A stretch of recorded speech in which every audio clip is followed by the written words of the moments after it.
Canada के द्वारा भारत को आखिरकार G7 के लिए निमंत्रण दिया गया, लेकिन अब कनाडा में भी प्रश्न हो रहे हैं और इन सब के बीच में सबसे बड़ी चीज ये है, अब G7 में भारत को बुलाने को लेकर क्या कहा है कनाडा के पीएम ने, ये जानना बहुत ज्यादा जरूरी है। जियोपॉलिटिक्स में बहुत कुछ चल रहा है, हमेशा की तरह जानने को मिलेगा बहुत कुछ। आइए जानते हैं इन खबरों को विस्तार से। कनाडा के प्रधानमंत्री मार्क कार्नी द्वारा भारत के प्रधानमंत्री नरेंद्र मोदी को G7 शिखर सम्मेलन में आमंत्रित करने का निर्णय विवादों के घेरे में आ गया है। यह निमंत्रण ऐसे समय में दिया गया जब कनाडा और भारत के बीच संबंध तनावपूर्ण है, खासकर खालिस्तानी चरमपंथी हरदीप सिंह निज्जर की हत्या के मामले को लेकर। निज्जर की हत्या जून 2023 में ब्रिटिश कोलंबिया के सरे में एक गुरुद्वारे के बाहर हुई थी और कनाडा ने इसके लिए भारतीय सरकार के एजेंटों पर आरोप लगाया था, जिसे भारत ने सिरे से खारिज कर दिया। मार्क कार्नी, जो हाल ही में कनाडा के पीएम बने हैं, 6 जून 2025 को पीएम मोदी को फोन करके G7 शिखर सम्मेलन में शामिल होने का न्योता दिया। कार्नी ने अपने निर्णय का बचाव करते हुए क्या कहा है, मैं चाहती हूँ कि इस वीडियो को आप सुनिए। So let's put the two aspects in context. First is we are in the role, Canada is in the role of the G7 chair, and in those discussions, as agreed with our G7 colleagues, include important discussions on energy security, on digital future, critical minerals, amongst others, and partnerships actually in building infrastructure in the emerging and developing world. There are certain countries that should be at the table for those discussions, and in my capacity as G7 chair, in consultation with others, some others, make those determinations.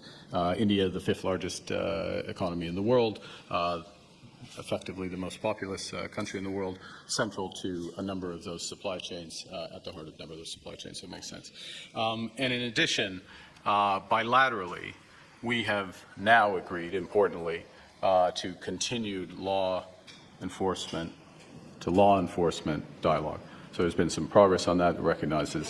इन्होंने कहा कि भारत दुनिया की 5वीं सबसे बड़ी अर्थव्यवस्था और सबसे अधिक आबादी वाला देश है, जो वैश्विक आपूर्ति श्रृंखला में महत्वपूर्ण भूमिका निभाता है। उन्होंने ये भी कहा कि कनाडा और भारत के बीच न्यायिक प्रक्रिया कानून प्रवर्तन संवाद को जारी रखने पर सहमति बनी है, जो जवाबदेही के मुद्दों को संबोधित करता है। कार्नी ने निज्जर हत्याकांड के जांच पर टिप्पणी करने से इनकार कर दिया और ये कहते हुए कि एक चल रही कानूनी प्रक्रिया पर टिप्पणी करना उचित नहीं है। उन्होंने जोर दिया कि भारत को G7 में आमंत्रित करना वैश्विक आर्थिक और रणनीतिक चर्चाओं के लिए महत्वपूर्ण है, क्योंकि G7 का यह सम्मेलन उभरते और विकासशील देशों के साथ साझेदारी पर केंद्रित होगा। World Sikh Organisation of Canada ने इस निमंत्रण की कड़ी आलोचना की। संगठन के प्रवक्ता बलप्रीत सिंह ने इसे कनाडाई मूल्यों का विश्वासघात करार दिया। उनका कहना है कि यह शिखर सम्मेलन निज्जर की हत्या की दूसरी बरसी के आसपास हो रहा है। ऐसे समय में भारत को न्योता देना अस्वीकार्य और चौंकाने वाला है। संगठन ने 21 मई को कार्नी को पत्र लिखकर मोदी को निमंत्रण न देने की मांग की थी, लेकिन कोई जवाब नहीं मिला। सिख फेडरेशन ऑफ कनाडा ने इसे गंभीर अपमान बताया। भारत और कनाडा के बीच तनाव का इतिहास पुराना है, खासकर खालिस्तान आंदोलन को लेकर। 1980 के दशक में खालिस्तानी चरमपंथियों ने भारत में हिंसक गतिविधियों को अंजाम दिया, जिसमें 1985 में एयर इंडिया फ्लाइट 182 सबसे बड़ा उदाहरण है। इस हमले में 329 लोग मारे गए थे, जिनमें ज्यादातर कनाडाई नागरिक थे। इस घटना के लिए कनाडा में सक्रिय खालिस्तानी समूहों को जिम्मेदार ठहराया गया। इसने दोनों देशों के बीच तनाव को बढ़ाया, क्योंकि भारत ने कनाडा पर खालिस्तानी गतिविधियों को नियंत्रित न करने का आरोप लगाया। 2019 के बाद से भारत को G7 शिखर सम्मेलन में अतिथि देशों के रूप में आमंत्रित किया जाता रहा है, जो भारत के बढ़ते वैश्विक कद को दिखलाता है। हालांकि 2023 में तत्कालीन कनाडाई पीएम जस्टिन ट्रूडो के निज्जर हत्याकांड में भारत की संलिप्तता के आरोपों ने दोनों देशों के संबंधों को निचले स्तर पर पहुंचा दिया। भारत ने इन आरोपों को बेतुका और प्रेरित बताया और सबूत न देने के लिए कनाडा की आलोचना की। दोनों देशों ने एक दूसरे के राजनयिकों को निष्कासित कर दिया, जिससे तनाव और बढ़ गया। पीएम मोदी ने निमंत्रण स्वीकार करते हुए कहा कि भारत और कनाडा जीवंत लोकतंत्र है, जो गहरे लोगों से जुड़े हुए हैं। उन्होंने आपसी सम्मान और साझा हितों के आधार पर संबंधों को मजबूत करने की बात कही। हालांकि भारत ने स्पष्ट किया कि वह कनाडा से खालिस्तानी गतिविधियों पर ठोस कार्रवाई की उम्मीद करता है। नई दिल्ली का मानना कहना है कि कार्नी सरकार ट्रूडो की तुलना में इस मुद्दे को अधिक जिम्मेदारी से संभालेगी। कनाडा की रॉयल कैनेडियन माउंटेन पुलिस और जिस तरीके से कनाडा के पूर्व पीएम ने